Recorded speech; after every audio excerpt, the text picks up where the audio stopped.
तो आइए दोस्तों, अल्फा क्लासेस के इस सेशन में आपका स्वागत है। अब तक हम लोगों ने परमाणु के विभिन्न मॉडल के बारे में अध्ययन किया था। वहां पर हमने जो बात नोटिस करी वह यह थी कि परमाणु को और छोटे छोटे पार्ट में तोड़ा जा सकता है, यानी कि परमाणु के अंदर भी कई प्रकार के छोटे कण मौजूद होते हैं। हमने इनके बारे में अध्ययन विभिन्न परमाणु मॉडलों में पिछले वाले वीडियो में किया था। इस वाले वीडियो में हम लोग देखेंगे कि यह जो छोटे कण होते हैं जिनको सब एटॉमिक पार्टिकल भी बोला जाता है। सब एटॉमिक पार्टिकल मतलब शब जब लग जाए यानी कि यह उस चीज का छोटा रूप होता है। इसके पहले हम लोग एटम के बारे में पढ़े थे, तो यह सब एटॉमिक पार्टिकल है, यानी कि परमाणु के छोटे कण जिनसे मिलके परमाणु बना होता है वह सब एटॉमिक पार्टिकल कहलाते हैं। वह होते क्या है? Electron, proton, neutron. इतना तो सभी जानते हैं। इनके अलावा भी कई प्रकार के कण होते हैं, उन सब के बारे में अध्ययन हम लोग करेंगे। हाँ, यहां पर मैं जो बताने वाला हूं ये चीजें आप गौर से पूरा एकदम ध्यान से देखिए, क्योंकि यह जो सेशन शुरू होने वाला है यह इलेक्ट्रॉन, प्रोटॉन, न्यूट्रॉन की पूरी हिस्ट्री जो है कि दर्शाएगा। अगर ये चीजें आपको तैयार हो गई तो मान लीजिए कि आने वाले एग्जाम्स में, चाहे वह बोर्ड्स के एग्जाम हो या फिर कॉम्पिटिटिव लेवल के एग्जाम हो, एटॉमिक से जो भी क्वेश्चन आएगा एटॉमिक स्ट्रक्चर से वो सारा क्वेश्चन कवर कर सकते हैं, क्योंकि यहाँ मैं हर एक बिंदु को फोकस करके आपको बताऊंगा ही नहीं, याद भी कराऊंगा। ऐसी ट्रिक्स लेके आने वाला हूं कि याद भी कर लेंगे आप, और यहीं पर याद कराऊंगा, इसी वीडियो में याद कराऊंगा। देखिए, आइए इधर देखिए मैं क्या बता रहा हूँ। एटम का अब तक हम जानते हैं कि एटम को छोटे छोटे कणों में विभाजित किया जा सकता है।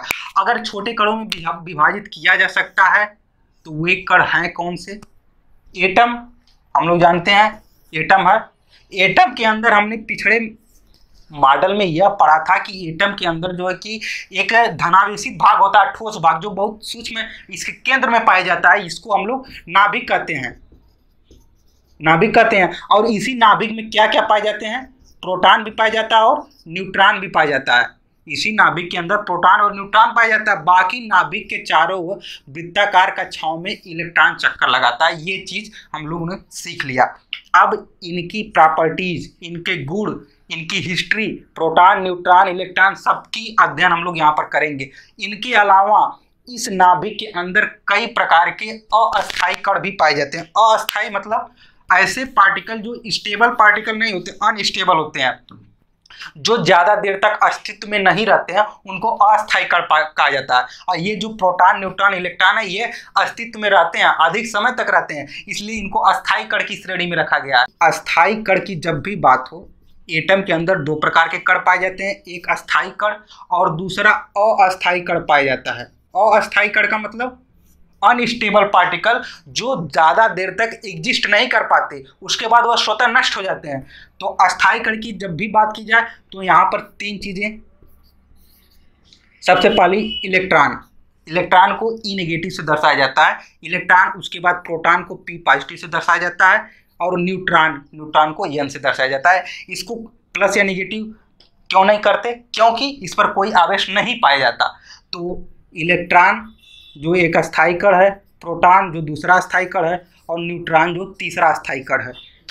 परमाणु का निर्माण इलेक्ट्रॉन, प्रोटॉन, न्यूट्रॉन नामक अस्थायी कणों से होता है। ये चीज माइंड में रहनी चाहिए। तीन कण हैं जो अस्थायी कण की श्रेणी में आते हैं। इसके अलावा अस्थायी भाई कौन से होते हैं?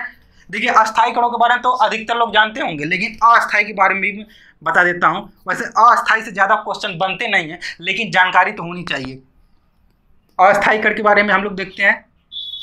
यहाँ पर प्रोटॉन होता है, यहाँ पर एक एंटी प्रोटॉन नामक पार्टिकल पाया जाता है। एंटी प्रोटॉन इधर अस्थायी है, एंटी प्रोटॉन अस्थायी कण है। उसके बाद न्यूट्रिनो, एक पार्टिकल का नाम है न्यूट्रिनो। इधर न्यूट्रॉन होता है, इधर न्यूट्रिनो होता है।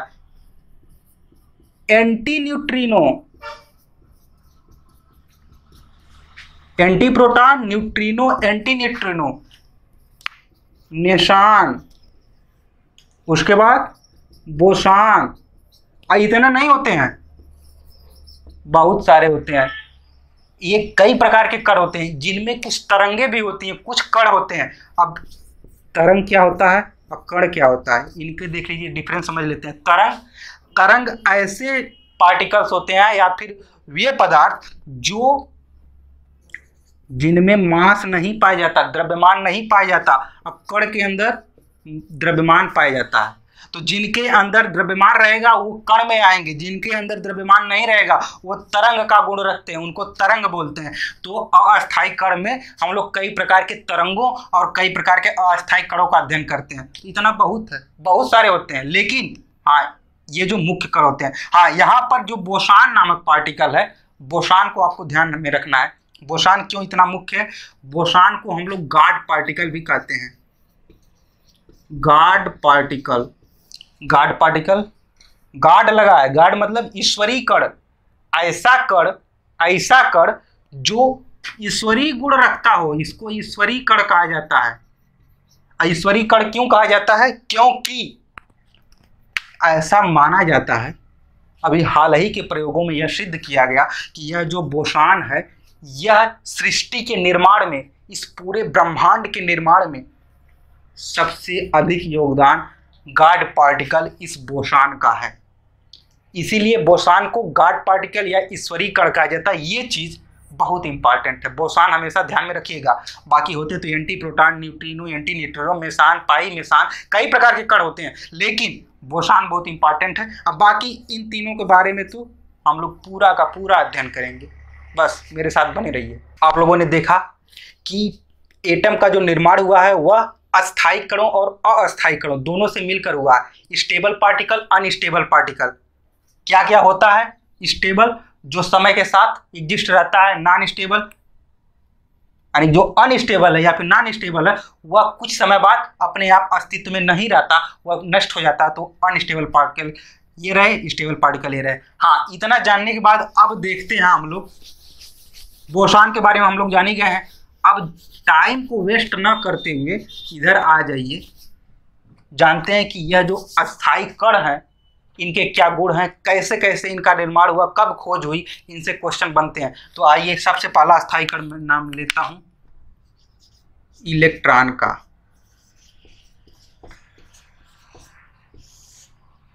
इलेक्ट्रॉन के बारे में जितने प्रकार के क्वेश्चन बन सकते हैं सब क्वेश्चन यहाँ पर रखूंगा और आपका सारा कंफ्यूजन दूर करूंगा। अगर अब तक आपको केमिस्ट्री से नफरत थी तो आज उसी नफरत को प्यार में बदलूंगा। देखिए कैसे इलेक्ट्रॉन है। अब देखते हैं कि सबसे पहली बात जो आती है कि यह कहाँ रहता है, इलेक्ट्रॉन कहाँ रहता है। तो यह जो नाभिक है, नाभिक के बाहर वृत्ताकार कक्षाओं में इलेक्ट्रॉन जो है, इलेक्ट्रॉन को ई से दिखाते हैं तो यह वृत्ताकार कक्षाओं में चक्कर लगाता है नाभिक के चारों तरफ, यानी नाभिक के बाहर पाया जाता है इलेक्ट्रॉन। इलेक्ट्रॉन जो जब नाभिक के चारों तरफ चक्कर लगाए, इसका मतलब नाभिक के बाहर ही, तभी तो उसका चक्कर लगा रहा है। तो क्वेश्चन आते हैं, थोड़ा घुमा के आएंगे, ध्यान में रखिएगा। इलेक्ट्रॉन जब बाहर चक्कर लगाता है तो वह नाभिक के बाहर होता है। इलेक्ट्रॉन नाभिक के बाहर पाया जाता है, तो नाभिक के अंदर कौन होता है? नाभिक के अंदर प्रोटॉन होता है और न्यूट्रॉन। नाभिक के अंदर प्रोटॉन और न्यूट्रॉन और इलेक्ट्रॉन उसके बाहर चक्कर लगाता है। ये तो पहली बात हो गई, इसको तो एकदम भूलना नहीं है। अब आगे देखते हैं कि इलेक्ट्रॉन की खोज कब हुई थी। तो इलेक्ट्रॉन की जो खोज हुई थी 1897 ईस्वी में हुई थी। इलेक्ट्रॉन की खोज 1897 हुई थी और किसके द्वारा हुई थी? J Thomson. कुछ लोगों का ये भी क्वेश्चन रहेगा, सर इतने जो है कि बताते हैं साइंटिस्ट का नाम लेते हैं, इतना सन है तो ये याद कैसे होगा? सबको याद कराऊंगा, कैसे ऐसा ट्रिक दूंगा ना, अभी देखिए पूरा माइंड में अपने आप सेट हो जाएगा। बस वीडियो के साथ बने रहिए। इसकी खोज हुई थी 1897 ईस्वी में और जे थॉमसन ने इसको खोजा था। हाँ, इसको दिखाते कैसे हैं? तो इसको दिखाते इलेक्ट्रॉन को ई से, स्मॉल ई होना चाहिए, इलेक्ट्रॉन को स्मॉल ई से दिखाते हैं, या फिर इसको ई नेगेटिव से दिखाते हैं। ई नेगेटिव से या नेगेटिव क्यों दर्शाते हैं? क्योंकि इलेक्ट्रॉन के ऊपर ऋण आवेश पाया जाता है, इलेक्ट्रॉन के ऊपर ऋण आवेश पाया जाता है, इसलिए इसको ई या फिर ई नेगेटिव से दर्शाते हैं। उसके साथ अगली बात क्या है? अगली बात यह है कि अगर इस पर आवेश पाया जाता है तो कितना पाया जाता है? ये क्वेश्चन आता है कि इस पर कितना आवेश पाया जाता है। तो इस पर आवेश पाया जाता है, यह चूंकि ऋण आवेशित कण है इसलिए सबसे पहले यहाँ ऋण लगा लेंगे कि इस पर ऋण आवेश पाया जाता है। कितना पाया जाता है? देखिए कैसे याद कराऊंगा। 160 22 × 10 की पावर -19 कूलम आवेश पाया जाता है। इस पर 160 22 × 10⁻19 कूलाम। हाँ, अब इसको याद कैसे करना है, देखो कैसे याद कर रहा हूँ। चूंकि यह वैज्ञानिक भाषा में लिखा गया है तो यहाँ पर 160 है, तो याद करने का तरीका है एक अंक पे दशमलव लगा दीजिएगा। -1.6022 × 10⁻−19 कूलाम आवेश पाया जाता है इलेक्ट्रॉन के ऊपर। ये तो ये रही। अगली बात क्या है इसके बारे में कि इसका कुछ भार होता होगा, क्योंकि यह एक कण है तो इसका कुछ भार होता होगा, कुछ इसके अंदर द्रव्यमान पाया जाता होगा। तो द्रव्यमान कितना पाया जाता है, ये क्वेश्चन आता है। तो द्रव्यमान इसके अंदर पाया जाता है 91,094 × 10⁻31 किलोग्राम। 91,094। अरे भैया नंबर याद करते हो ना, मोबाइल नंबर, बहुत नंबर याद होंगे, एक नहीं 10-15 नंबर याद होंगे। ये अलग बात है कि किसका किसका याद होंगे, ये तो आप ही जानते होंगे। लेकिन हाँ, जैसे नंबर याद करते एक नंबर और याद कर लो, जिंदगी बदल देगा। गणितीय भाषा में लिखा गया है या वैज्ञानिक कैलकुलेशन है तो एक अंक पे दशमलव होगा 9.1094 × 10⁻31 किलोग्राम। ये इसका द्रव्यमान होता है। इसके साथ साथ ये द्रव्यमान है, कहीं कहीं पर जब क्वेश्चन को घुमाएगा, जरा सा इसका जो है कि पैटर्न चेंज करेगा क्वेश्चन का, तो किलोग्राम की जगह जो यह मात्रक है यहाँ ग्राम लिख देगा कि कितना ग्राम पाया जाता। 4 ठो ऑप्शन आएंगे, कंफ्यूज हो जाएंगे, हम तो किलोग्राम में याद किए थे। कुछ नहीं करना है। देखो 1 किलोग्राम में होता कितना है, 1000 ग्राम होता है। 1 किलोग्राम में 1000 ग्राम होता है, ये तो सबको पता है। तो 1000 ग्राम जब इसको 10 की घात में लिखेंगे तो 3 जीरो तो यहाँ लगा दीजिए, पावर 3 लगा दीजिए, 10 की पावर 3 किलोग्राम। 1 किलोग्राम में 10 की पावर 3 किलोग्राम होता है। तो अगर इसको हम ग्राम में चेंज कर रहे हैं तो कुछ नहीं करना है, गुणे 10 की पावर 3 ग्राम हो गया। अब हम लोग गणित में पढ़े हैं कि जब आधार समान होता है तो घातें आपस में जुड़ जाती हैं। तो इसका भी आधार 10 है, इसका भी 10 है, तो घात जो है कि जुड़ जाएगी। तो ये यहाँ से हट के +3 हो जाएगा, 10 की पावर -31 + 3। और जब ये माइनस है या प्लस है तो जाहिर सी बात है प्लस माइनस जहाँ मिलेंगे घटेगा, सेम सेम रहते जुड़ जाता। 31 में से 3 कम कर दो, -28, ये हो गया ग्राम। अगर पूछ रहा है ग्राम में, पूछ रहा है कि कितना इसका द्रव्यमान होता है तो 9.1094 × 10⁻28 ग्राम। अगर किलोग्राम में पूछ रहा है तो -31। ये बात भी तैयार हो गई। हाँ, इसके साथ एक क्वेश्चन जो बनता है वह क्वेश्चन यह है कि इसका कहीं कहीं अगर क्वेश्चन को थोड़ा सा और डिफिकल्ट करेगा तो इसका द्रव्यमान हाइड्रोजन से रिलेट करके पूछ देगा कि हाइड्रोजन परमाणु का द्रव्यमान है, उसका यह कितना गुना होता है।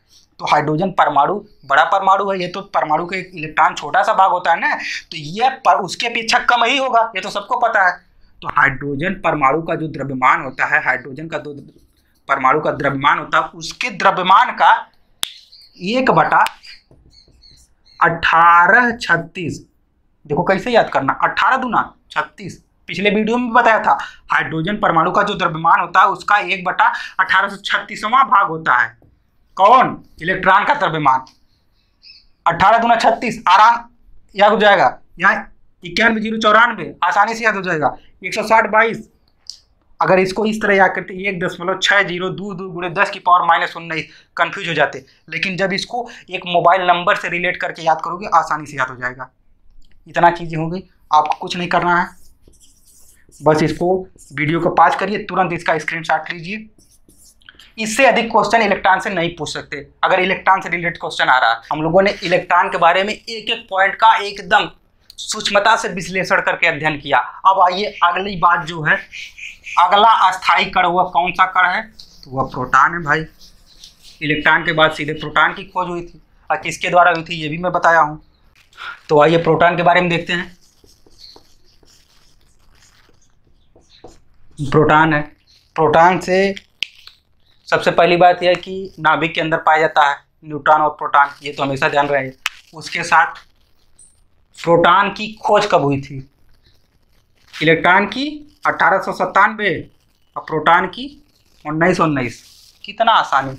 अगर 1897 याद करने में कन्फ्यूजन हो रहा होगा तो यहाँ इसको आसानी से याद कर सकते हैं, 2 बार 19 है, 1919 इस सन में इसकी प्रोटॉन की खोज हुई थी। हाँ, यहाँ एक चीज़ कंफ्यूज करता है, अलग अलग जगह या अलग बुक्स पढ़ेंगे या फिर कहीं पर देखेंगे तो कई बुक्स में इसका थोड़ा सा कंफ्यूजन दिया रहता है। कहीं पर 1919 रहेगा तो कहीं पर 1920 रहेगा। तो इसके पीछे रीजन है, वो गलत नहीं दिया, उसने केवल इसको डिटेल में डिस्क्राइब नहीं किया। रीजन क्या है कि 1919 में इसकी खोज हुई थी, 1919 में इसकी प्रोटॉन की खोज हुई थी, लेकिन प्रोटॉन इसका जब नाम रखा गया, जिसे उसके पहले तो इसका नामकरण हुआ नहीं था, अभी खोज हुई जल्दी जल्दी, अब उसके बारे में पूरा अध्ययन किया गया, उसके बाद इसको एक स्पेशल नाम दिया गया। तो जब इसका नामकरण किया गया, इसका जो नामकरण किया गया वह नामकरण 1920 में किया गया। तो कहीं कहीं पर 1920 दिया रहता, कहीं के ऊपर 1919 दिया रहता। किसके द्वारा खोज की गई थी? तो रदरफोर्ड के द्वारा की गई थी। इनका पूरा नाम जो है अर्नेस्ट रदरफोर्ड है। तो इतना नहीं याद करना, बस रदरफोर्ड अगर आपके माइंड में बना है तो कोई बात नहीं। प्रोटॉन की खोज 1919 में रदरफोर्ड के द्वारा की गई थी। हाँ, एक क्वेश्चन थोड़ा सा और डिफिकल्ट जब आता है, इसी बात को थोड़ा सा और घुमाएगा, तो पूछ देता है कि कैनाल किरण का जो गुण होता है, पिछले वीडियो में भी मैंने बताया था, कैनाल किरण का जो गुण है वह धनावेशित कणों से मिलकर बना है। यह जो किरण है पूरी तरह से धनावेशित है, यानी कि अगर इसको चुंबकीय क्षेत्र में ले जाया जाए तो अगर ऋण आवेशित क्षेत्र होगा, विद्युत चुंबकीय क्षेत्र, तो यह विद्युत क्षेत्र में ऋण आवेश की तरफ आकर्षित हो जाएगी, क्योंकि अगर धनात्मक है तभी तो ऋण के पास जा रही है। तो यह पॉजिटिव कण है, पॉजिटिव कणों से मिलकर बनी है।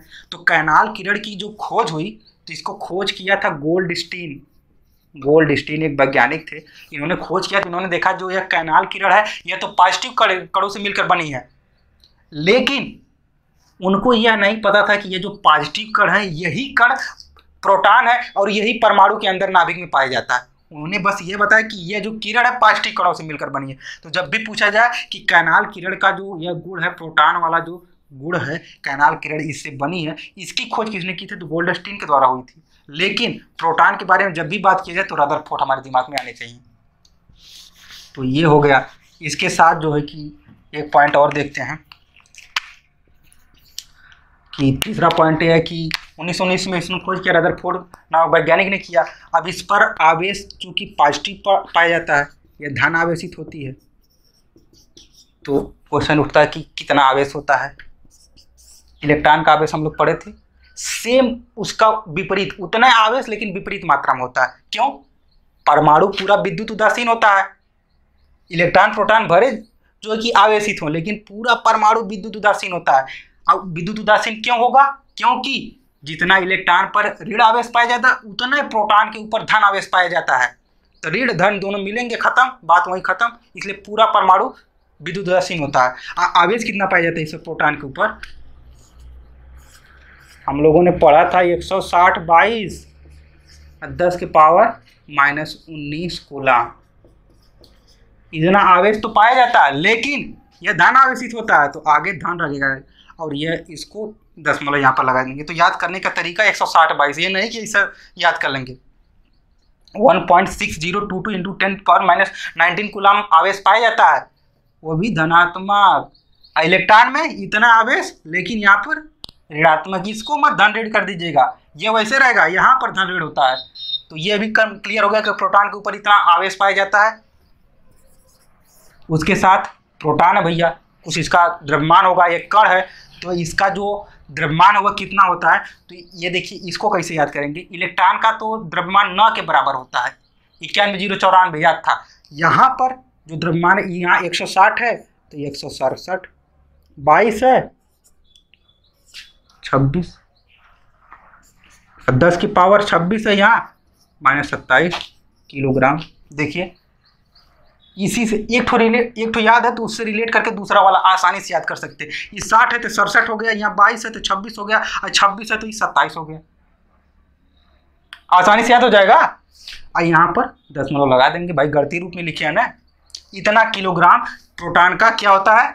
द्रव्यमान होता है भाई, इस चीज को याद रखिएगा, इसका द्रव्यमान होता है इतना। हाँ, किलोग्राम की जगह जब ग्राम में दे दे 3 ठो कम कर दीजिए। अभी बताया था कैसे कम करते हैं। 1 किलोग्राम में 10⁻³ ग्राम होता है, तो 3 ठो कम कर देंगे, कहा जाएगा 10⁻−24। यहाँ किलोग्राम से तब ग्राम बन जाएगा, और जब ग्राम नहीं किलोग्राम दिया तो 3 ठो जोड़ देंगे, आसानी से याद हो जाएगा। इसके साथ अब यह पूछता है कि यह जो प्रोटॉन है, जिसे मैंने बताया कि इलेक्ट्रॉन का द्रव्यमान न के बराबर होता है, तो परमाणु इतना भारी कैसे होता है? परमाणु भारी होता है बस इसी प्रोटॉन प्रोटॉन के द्रव्यमान और न्यूट्रॉन के, इन्हीं दोनों के द्रव्यमान के कारण भारी होता है। अब जैसे हमारा पूरा शरीर है, तो हमारा पूरा शरीर का भार क्या क्या हमारे बाल के कारण है? नहीं, बाल तो एकदम न के बराबर है, बाल के कारण नहीं है। पूरे शरीर का जो भार है, हमारी पूरे बॉडी में जितना दम है, जितना भारी, उसके कारण है। ये नहीं कि हमारे बाल जो है कि 5 किलो का हमारे पास बाल है तो हमारा शरीर जो है कि 95 किलो का, नहीं नहीं नहीं, बाल तो एकदम न के बराबर है। जितना भार है वो पूरी बॉडी के है। तो परमाणु के अंदर भले इलेक्ट्रॉन पाए जाते हैं, मात्रा में भले ही अधिक हो, लेकिन उनका द्रव्यमान एकदम न के बराबर होता है। जो पूरा का पूरा द्रव्यमान वो प्रोटॉन और न्यूट्रॉन के कारण होता है। अब ये वाला कंप्लीट हो गया सेशन। प्रोटॉन के बारे में जितने क्वेश्चन थे बन गए। वीडियो को पॉज करिए, स्क्रीनशॉट लीजिए, हमेशा दिमाग में बना रहेगा। आगे देखिए न्यूट्रॉन के बारे में। आइए देखिए न्यूट्रॉन के बारे में भी अध्ययन कर लेते हैं।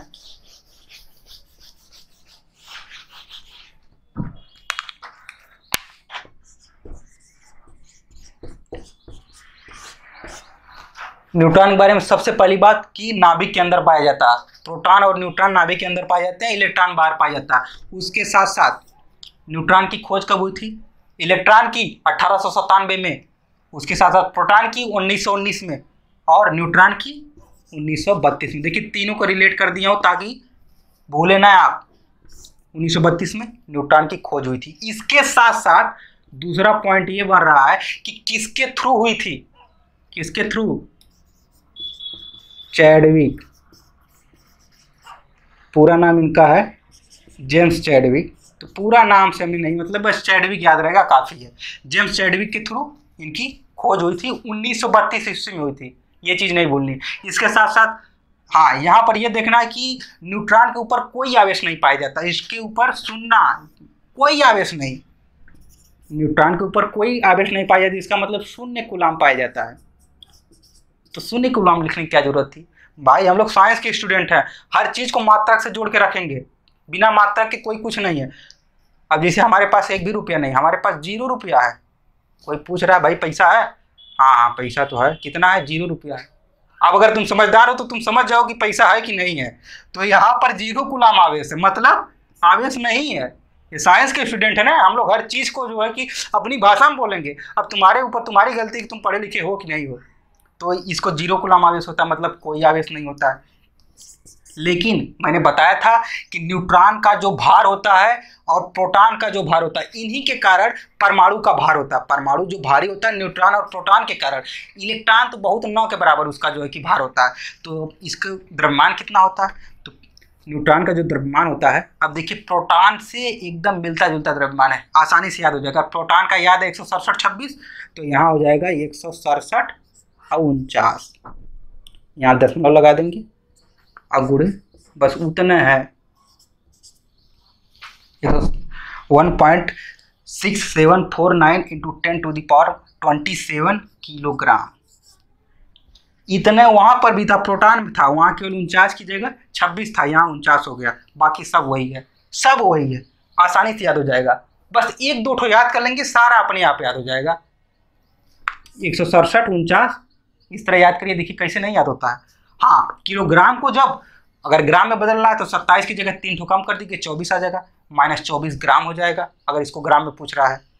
तो न्यूट्रॉन के बारे में ज़्यादा कुछ नहीं, बस इतना है, देख लीजिए। हाँ, इसके साथ जो एक बहुत फोकस वाली चीज़ बताऊंगा कि ये पूरा है खोज किसने किया था, कैसे, हमेशा दिमाग से उतर जाता है या फिर कंफ्यूज हो जाते हैं।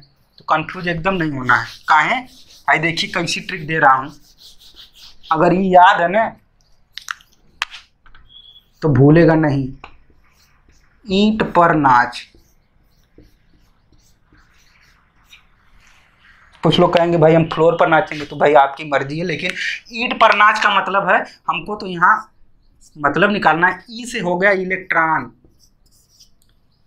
और ट से हो गया थॉम्सन, जो मैं थॉम्सन बताया था। तो थॉम्सन तो हिंदी में हम लोग लिख रहे हैं ना, इंग्लिश में लिखेंगे तो उसको थ नहीं लोग बोलते हैं, ट बोलते हैं। अंग्रेज जो है थ का उच्चारण नहीं करते, हमेशा ट का उच्चारण करते हैं। तो ये थॉम्सन हो जाता है। तो जे याद करने की कोई जरूरत नहीं, बस थॉम्सन याद है, कोई बात नहीं। ई से ईट हो गया, इलेक्ट्रॉन हो गया, टी से थॉम्सन हो गया, ईट वाला काम खत्म। पर पी से हो गया प्रोटॉन और आर से हो गया रदरफोर्ड। आसानी से कंफ्यूज अब एकदम नहीं होंगे। अगर आपको याद है कि थॉमसन, रदरफोर्ड और चैडविक का नाम याद है तो कंफ्यूज कैसे होंगे। अब देखिए यन से हो गया न्यूट्रॉन, नाच है ना, तो न्यूट्रॉन हो गया, च से हो गए चैडविक साहब। अब कंफ्यूज नहीं होंगे कि इनकी खोज इसने किया, ये नहीं कि इलेक्ट्रॉन की खोज बता रहे हैं चैडविक। यहाँ पूछा जा रहा है कि प्रोटॉन की खोज तो बता रहे हैं थॉमसन, एकदम नहीं। देखिए ईंट पर नाच, सीधे अब देख लीजिए आपके सामने है। कंफ्यूज होंगे कभी? कभी नहीं कंफ्यूज होंगे। तो अल्फा क्लासेस से अगर आप जुड़े हैं तो कुछ तो खासियत होगी, ये बात ध्यान रखिए। जब अल्फा नाम रखा गया है तो अल्फा नाम के पीछे कुछ तो खासियत है। हाँ, इसके पहले वाले वीडियो में मैंने जितना पढ़ाया है, अगर अब भी कोई संदेह लग रहा है कि नहीं तैयार होगा, केमिस्ट्री भैया हमारे समझ में नहीं आती है, तो गलत सोच रहे हैं। वीडियो पर जाइए, डिस्क्रिप्शन में देखिए, सबका लिंक दिया हुआ है, वीडियो को देखिए। केमिस्ट्री से आपको प्यार होगा। जितना नफरत करते हैं ना लोग, केमिस्ट्री को बहुत हल्के में लेते हैं या फिर केमिस्ट्री को लेते ही नहीं है दिमाग में। तो यहाँ मैं ऐसा जो है कि प्यार पनपा दूंगा केमिस्ट्री के प्रति कि लोग बस केमिस्ट्री ही पढ़ना चाहेंगे। भाई केमिस्ट्री हमारे पूरे जीवन में ढली पड़ी है। तो इसके पहले हम लोग जितने मॉडल पढ़े थे उसको ध्यान में रखिए, क्योंकि अब तो हम इलेक्ट्रॉन, प्रोटॉन और न्यूट्रॉन के बारे में जानकारी प्राप्त कर लिए। जो नाभिक के अंदर होते हैं न्यूट्रॉन और प्रोटॉन, इसके बाहर इलेक्ट्रॉन होते हैं। अब इसके आगे जो मॉडल पढ़ेंगे हम लोग, क्वांटम मॉडल भी पढ़ेंगे, और इसके साथ साथ हम लोग ग्रही मॉडल पढ़ेंगे, तमाम तरह के मॉडल पढ़ेंगे। इलेक्ट्रॉन की द्वैत प्रकृति पढ़ेंगे कि यह तरंग का भी गुण रखता है, यह पार्टिकल का भी गुण रखता है, दोनों प्रकार के गुण रखता है। तो अगर इन सब चीज़ों को समझना है तो हमारे वीडियो को जो है कि क्रम से देखते जाइए, तभी जो है कि दिमाग में बैठेगा। टाइम निकालिए ना, कैसे नहीं एग्जाम क्लियर होगा। देखिए एग्जाम क्लियर करवाने की गारंटी मैं देता हूँ। तो इन्हीं सब बातों के साथ आज की बात को यहीं ख़त्म करता हूँ, और अल्फा क्लासेस के साथ आप बने रहिए। धन्यवाद।